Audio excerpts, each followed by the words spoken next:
ఒక్క నిమిషం. Any abnormal effect on organ or organism or total human కావచ్చు, ఏదైనా కావచ్చు. అబ్నార్మల్ ఒక ఆర్గాన్ మీద ఒక అబ్నార్మల్ ఎఫెక్ట్ కావచ్చు, ఆర్గానిజం మీద టోటల్ బాడీ మీద ఎఫెక్ట్ కావచ్చు, ఒక పర్టికులర్ ఒక ఆర్గాన్ మీద ఎఫెక్ట్ కావచ్చు. Any abnormal effect on an organ or organism. ఎందుకు వస్తుంది డిసీజ్?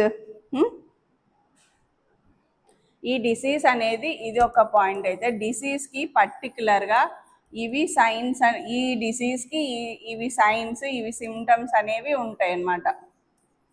ఒక్కొక్క డిసీజ్కి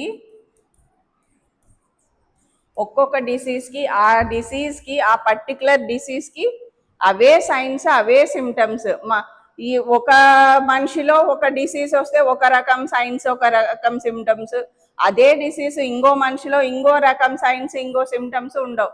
ఒక డిసీజ్ ఎవరికి వచ్చినా కానీ అవే సైన్స్ అండ్ సిమ్టమ్స్ ఉంటాయన్నమాట. ఒకవేళ అట్లా సైన్స్ అండ్ సిమ్టమ్స్ మారిపోతున్నాయంటే వేరే డిసీజ్ అయి ఉండొచ్చు. అట్లా ఎవరికైనా ఆ పర్టికులర్ ఒక్కొక్క డిసీజ్కి ఒక్కొక్క సైన్స్ అండ్ సిమ్టమ్స్ ఉంటాయి.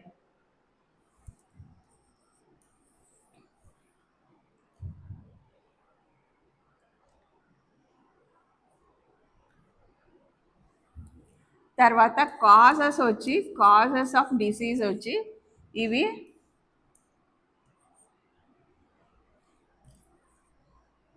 మైక్రో ఆర్గానిజమ్స్ వల్ల కావచ్చు, లేకుంటే ఇంకా ఎన్విరాన్మెంటల్ ఎఫెక్ట్ వల్ల కావచ్చు. Environmental effect. మైక్రో ఆర్గానిజమ్స్ అంటే ఏవైనా కావచ్చు. బ్యాక్టీరియా, వైరస్, ఫంగస్, ప్రోటోజోవా, హెల్మెంట్స్, ఏవైనా కావచ్చు. ఏవైనా మైక్రో ఆర్గానిజమ్స్ వల్ల వచ్చినది. ఎన్విరాన్మెంటల్ ఫ్యాక్టర్స్ అంటే dust, excess wind, air, water అనేది ట్రాన్స్పోర్ట్ సిస్టమ్. అది ఎక్కువ excess dust, excess wind, excess sunlight, ఇంకా జెనెటిక్ డిసార్డర్స్, జీన్స్ వల్ల వచ్చేవి. డిసీజ్కి కామన్ కాసెస్ డిసీజెస్ వచ్చి మైక్రో ఆర్గానిజమ్స్, తర్వాత ఎన్విరాన్మెంటల్ ఫ్యాక్టర్స్, తర్వాత జెనెటిక్ ఫ్యాక్టర్స్. ఇవన్నీ ఎక్స్టర్నల్, బయట నుంచి వచ్చేవి, ఎక్స్టర్నల్ ఫ్యాక్టర్స్.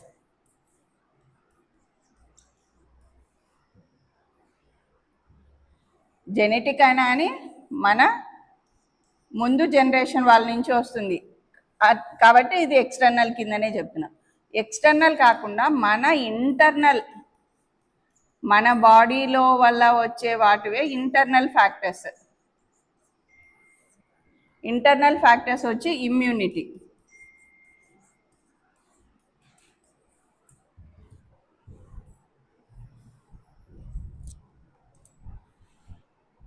డిసీజ్ అంటే ఏదైనా abnormal effect on organ or organism. ఒక్కో particular disease have particular signs and symptoms. Causes of disease వచ్చి external factors, internal factors. External factors వచ్చి మైక్రో ఆర్గానిజమ్స్,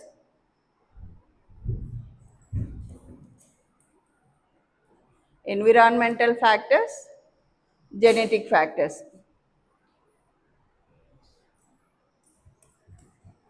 ఇంటర్నల్ ఫ్యాక్టర్స్ వచ్చి ఇమ్యూనిటీ, మోస్ట్లీ ఇమ్యూనిటీ.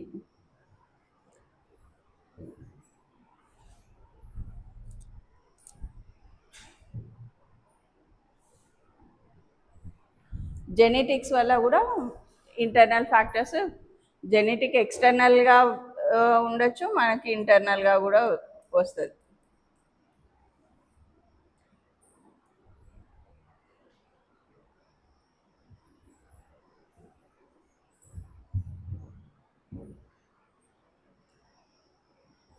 ఇట్లా particular ఆర్గాన్స్లో first మనము eyelids diseases గురించి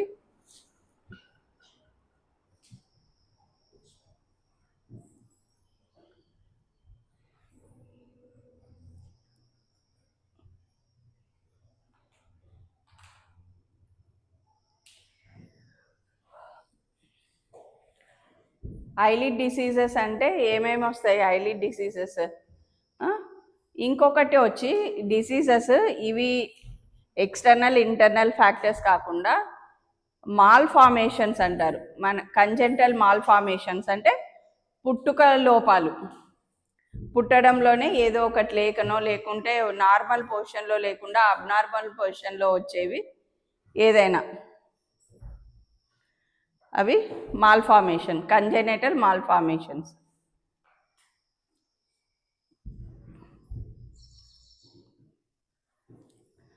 తర్వాత లిడ్స్కి వచ్చి first infection type, ఇన్ఫెక్షన్లో లిడ్స్లో infection గురించి వచ్చే డిసీజెస్ చూస్తే ఫస్ట్ వచ్చి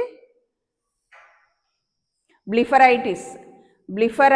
బ్లిఫరైటిస్ అంటే బ్లిఫా అంటే ఐలిడ్ మార్జిన్లో హెయిర్ ఫాలిక్యూల్స్ ఉంటాయి కదా, ఆ హెయిర్ ఫాలిక్యూల్స్, ఆ హెయిర్ మనకి డాండ్రఫ్ వల్ల ఎక్కువ అఫెక్ట్ అవుతుంది. మెయిన్ రీజన్ బ్లిఫరైటిస్ అంటే డాండ్రఫ్ ఎక్సెస్ డాండ్రఫ్ ఉంటే ఆ డాండ్రఫ్ పొట్టులాగా పడుతుంటుంది కదా, హెయిర్లో నుంచి పడినప్పుడు మన హెయిర్ దగ్గర, స్కాల్ప్ హెయిర్ దగ్గర, ఐస్ దగ్గర ఉన్నాయి కాబట్టి హెయిర్లో నుంచి డాండ్రఫ్ ఎక్సెస్ అయి పడినప్పుడు ఈ రెప్పలు కూడా హెయిర్ ఫాలిక్యూల్సే కాబట్టి ఆ హెయిర్ ఫాలిక్యూల్స్ అఫెక్ట్ అవుతాయి బ్లిఫరైటిస్ వల్ల. బ్లిఫరైటిస్.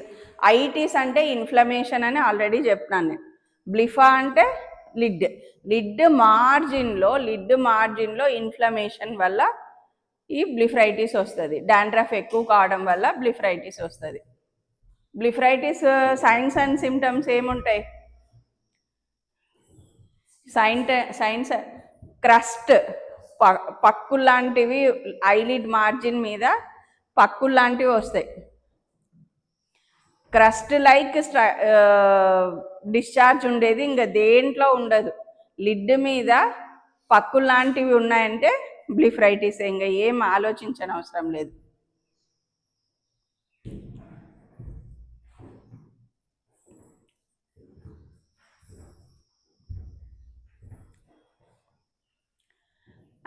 ఫార్మకాలజీలో యాంటీబయాటిక్స్ చెప్పేటప్పుడు నేను మెయిన్గా క్వినలోన్స్, సిప్రోఫ్లాక్సిన్, ఓఫ్లాక్సిన్ అవి చెప్పినాను, అమైనోగ్లైకోసైడ్ చెప్పినాను.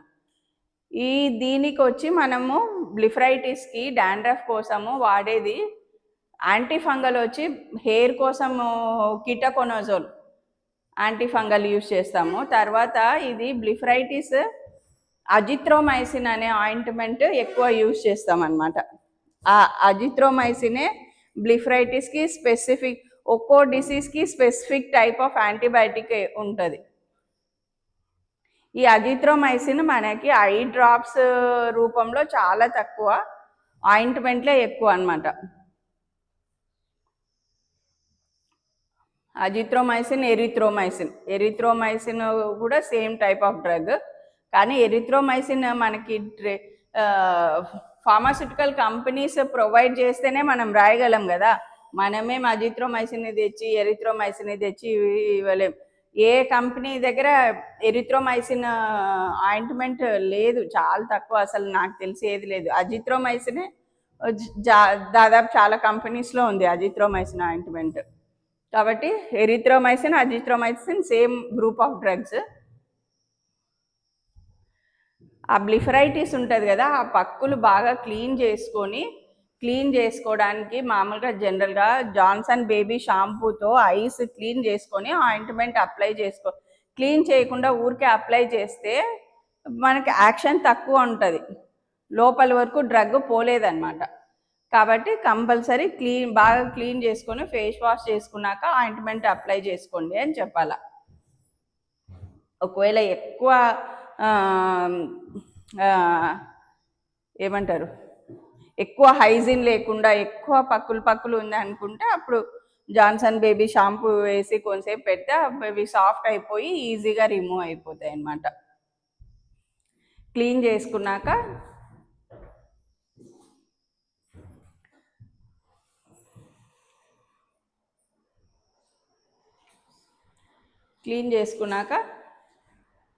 ఆయింట్మెంట్ అప్లై చేస్తుంది. అట్లనే ఈ లిడ్ మార్జిన్ కూడా స్వెల్లింగ్ ఉంటుంది. ఇన్ఫ్లమేషన్ ఉంది కదా, లిడ్ మార్జిన్ స్వెల్లింగ్ ఉంటుంది. ఒకవేళ పెయిన్ ఎక్కువ కంప్లైంట్ చేస్తుంటే పెయిన్ కిల్లర్స్ రాసినా కానీ, యాంటీ ఇన్ఫ్లమేటరీ రాసినా కానీ ఆ స్వెల్లింగ్ తక్కువ అవుతుంది. Blepharitis exam point of view చాలా ఇంపార్టెంట్. 2 times నా కాలేజ్ స్టార్ట్ అయినాక 2 సార్లు ఎగ్జామ్లో 2 సార్లు వచ్చింది బ్లిఫరైటిస్.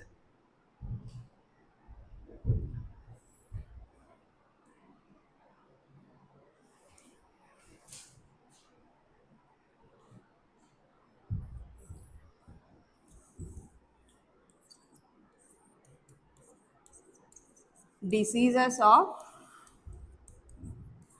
ఐలిడ్స్.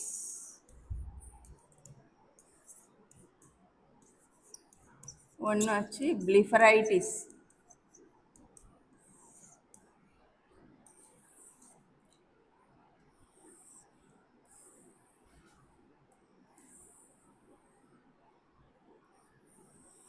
ఇది లిడ్ మార్జిన్.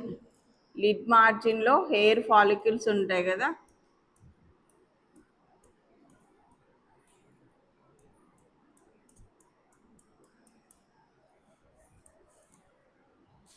ఈ హెయిర్ ఫాలికల్స్ దగ్గర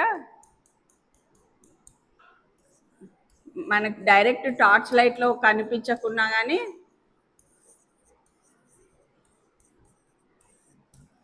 క్రస్ట్స్ టార్చ్ లైట్లో కనిపించకుండానే స్ట్రీట్ ల్యాంప్లో కనిపిస్తుంది. ఒక్కోసారి మొత్తం లిడ్ మార్జిన్ అంతా ఉండని అవసరం లేదు, ఒక్కో పర్టికులర్ ఏరియానే అఫెక్ట్గా అవుతుండొచ్చు, ఒక ఏరియాలోనే అఫెక్ట్ అవుతుండొచ్చు. లిడ్ మార్జిన్ అంతా ఉండొచ్చు, మేజర్ పార్ట్ ఉండొచ్చు, లేకుంటే కొంచెం ఏరియాలో అయినా ఉండొచ్చు. బోత్ ఐస్ ఉండొచ్చు, సింగిల్ ఐ అయినా ఉండొచ్చు.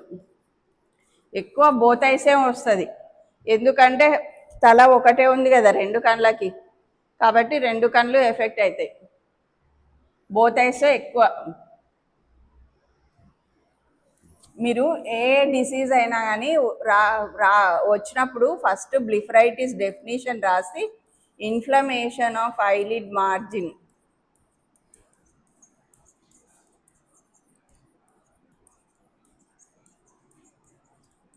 ఇట్లా సైన్స్ ఫస్ట్ సిమ్టమ్స్ రాయాలి. పేషెంట్ ఏం కంప్లైంట్ చేస్తారు, సిమ్టమ్స్ అంటే ఏంది, పేషెంట్ కంప్లైంట్ చేసేది.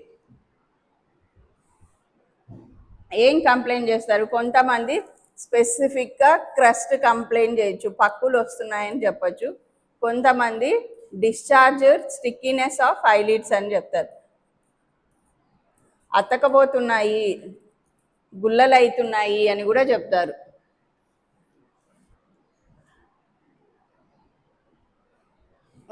రేర్గా పెయిన్ తక్కువ పెయిన్. మనం ఏం చూస్తాము, సైన్స్ అంటే మనం ఈ హెడ్డింగ్ ఏదైనా డిసీజ్ వచ్చినప్పుడు ఈ హెడ్డింగ్స్ కింద రాయాల.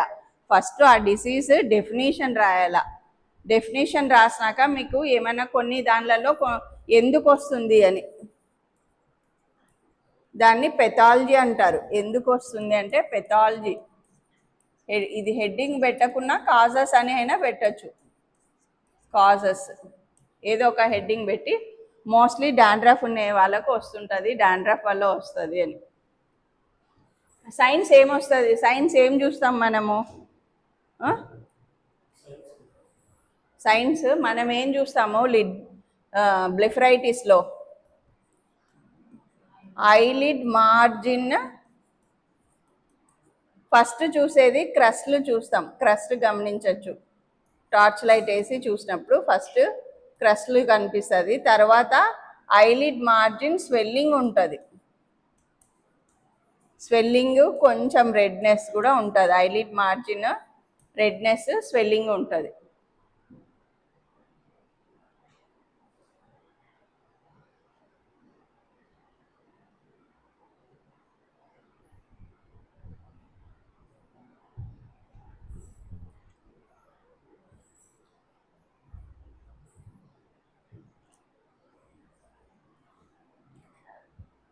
తర్వాత ట్రీట్మెంట్ అనైనా రాయొచ్చు ఈ హెడ్డింగ్, లేకుంటే మేనేజ్మెంట్ అని కూడా అంటారు. అంటే how do you manage this case అని. Blepharitis management.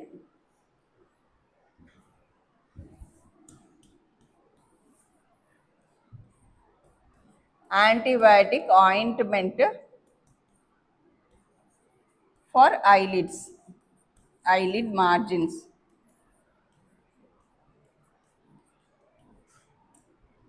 మీకు అంతగా గుర్తుంటే అజిత్రోమైసిన్ అయినా రాయొచ్చు. Azithromycin ointment. Mostly BD dose, morning ఒకసారి ఈవినింగ్ ఒకసారి. పొద్దున్న లేచినాక ఐస్ వాష్ చేసుకొని ఆయింట్మెంట్ అప్లై చేసుకోండి. రాత్రి పడుకునేటప్పుడు ఫేస్ వాష్ చేసుకొని ఆయింట్మెంట్ అప్లై చేసుకోండి అని చెప్తే సరిపోతుంది. తర్వాత పేషెంట్కి డాండ్రఫ్ కంట్రోల్ మెజర్స్ కూడా మనం చెప్పాలి. నువ్వు డాండ్రఫ్ కంట్రోల్ చేయకుండా ఎంతసేపు నువ్వు యాంటీబయాటిక్ రుద్దుతూ ఉంటే డాండ్రఫ్ తక్కువ కాకుండా అంటే అది మళ్ళీ పడుతుంటుంది, మళ్ళీ వస్తుంటుంది. Dandruff control measures.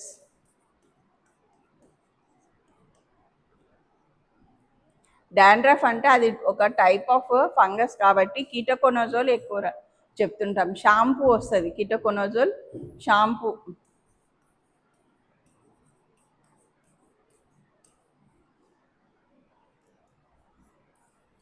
ఇంకా ఇంట్రెస్ట్గా రాస్తే wash eyes with baby shampoo అనైనా రాయొచ్చు.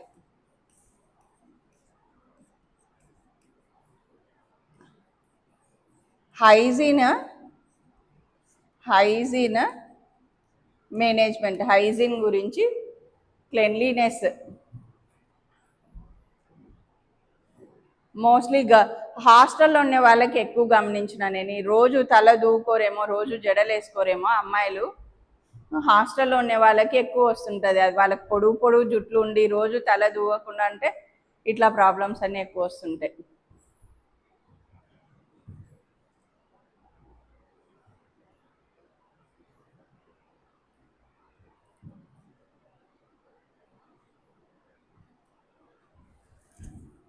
ఇంకా ఫస్ట్ డెఫినేషన్ రాసినాక మోస్ట్లీ బైలేటరల్ అని కూడా రాస్తే ఇంకా బాగుంటుంది. వస్తే 2 ఐస్కి రావచ్చు, సింగిల్గా కూడా చూసినాను నేను. సింగిల్గా ఎందుకు వస్తాయి, వాళ్ళకి ఆ ఐలో ఏమైనా ఇంకా వేరే ప్రాబ్లం ఉండి ఇచ్చింగ్ ఉండో మాటికి చేతులు పెట్టి రుద్దుతూ ఉండడం వల్లనో కూడా అట్లా వస్తుంటాయి.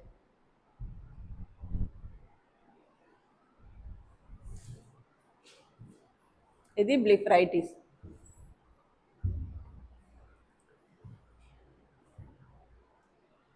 Exam point of view very important DOA వాళ్ళకి. ఏమి డయాగ్రామ్లు లేకుండా ప్రతి ఒక్క దానికి ఇట్లా నేను ఏదో ఒక పిచ్చి గీత గీసిన కదా, పిచ్చి బొమ్మ, ప్రతి ఒక్క దానికి ఏదో ఒకటి డయాగ్రామ్. దీనికేమి వేయాలా అనుకోకూడదు, ఏదో ఒకటి ఇట్లా ఐలిడ్ వేసి హెయిర్ వేసి ఏదో 2 వేరే కలర్తో ఇట్లా ఊరికే రుద్ది క్రస్ట్ అని రాస్తే అయిపోయి. నువ్వు క్రస్ట్ ఎట్లా ఉంటుంది అబ్బా, అది ఎట్లా వేయాలా ఆ పాయింట్ అట్లా అవసరం లేదు. ఏదో ఒకటి ఇట్లా గీసి క్రస్ట్ అని రాస్తే ఓకే, వీళ్ళకి హెయిర్ ఫాలికల్స్ దగ్గర క్రస్ట్ ఉంటుంది. క్రస్ట్ అంటే ఎక్కడ చూడాలా అనేది వీళ్ళకి తెలుసు అనేది ఎగ్జామినర్కి అర్థమవుతుంది. లోవర్ లిడ్కైనా రావచ్చు, అప్పర్ లిడ్కైనా రావచ్చు. ఎక్కువ ఏమవుతుంది అంటే మనము ఒక్క పాయింట్ ఆఫ్ వ్యూలో ఎక్కువ ఇక్కడ అఫెక్ట్ అయింది అనుకోండి, మనం క్లోజ్ చేసినప్పుడు ఇది ఇక్కడ వచ్చి టచ్ అవుతుంటుంది కాబట్టి అప్పర్ లిడ్లో ఎక్కడ వచ్చిందో లోవర్ లిడ్లో కూడా అదే ప్లేస్లో ఉంటుంది. చాలా వరకు నేను గమనించింది. కళ్ళు మూసుకొని నిద్రపోతాం కదా, అది టచ్ అవుతుంటుంది కాబట్టి అట్లా స్ప్రెడ్ అవుతుంది అన్నమాట.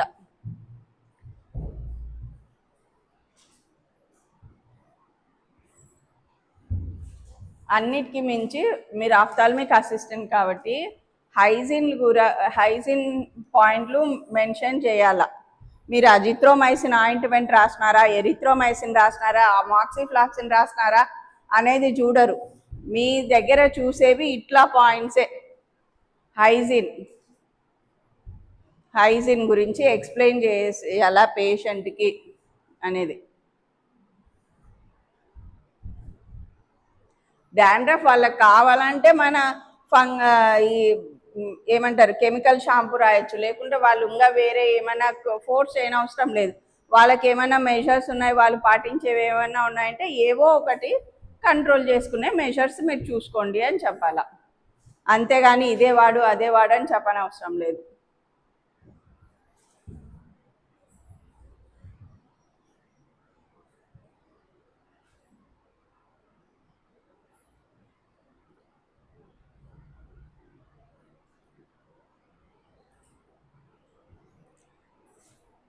నెక్స్ట్